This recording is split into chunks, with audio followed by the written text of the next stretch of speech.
সকালবেলা ঘুম থেকে উঠে সোজা চলে আসলাম হাঁস মুরগগুলি ছাড়তে, কারণ এগুলির যে চিৎকার চেঁচামেচি শুরু করে দিয়েছে কি বলবো। তাছাড়া ঘুম থেকে উঠতে উঠতে আমার 8টাও বেজে গেল, কারণ আগের দিন দেওয়ালে ছিল, আর এদিকে আমার শাশুড়ি মাও বাড়িতে নেই, আমার জায়ের বাপের বাড়িতে বেড়াতে গেল দেওয়াল উপলক্ষে।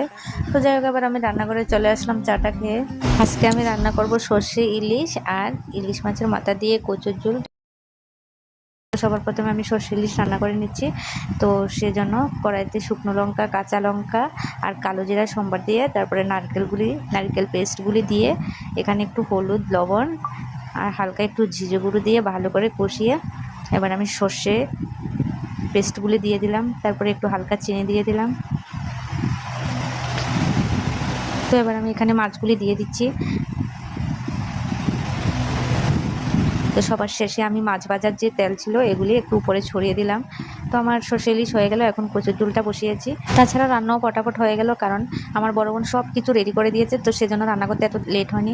যাই হোক, এখন হয়ে গেল সন্ধ্যা, আর এখন আমরা সবাই মিলে চলে যাব সাবরুম দুত্তেশ্বরী কালীবাড়িতে। তো দেওয়ালের দিনও কোথাও যাওয়া হয়নি। যাই হোক, আজকে গাড়ি রিজার্ভ করে চলে এসেছি সাবরুম দুত্তেশ্বরী কালীবাড়িতে।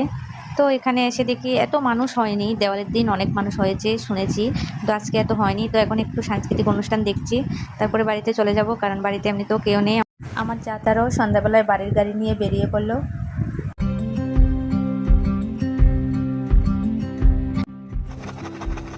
যাই হোক, আমরা প্রায় 11:30টার মধ্যে বাড়ি চলে আসলাম, আর এসে খাওয়া দাওয়া কমপ্লিট করে ঘুমোতে ঘুমোতে প্রায় 1টা 2টার মতন বেজে গেছে। সো টাটা, বাই বাই, দেখা হচ্ছে নেক্সট ভিডিওতে।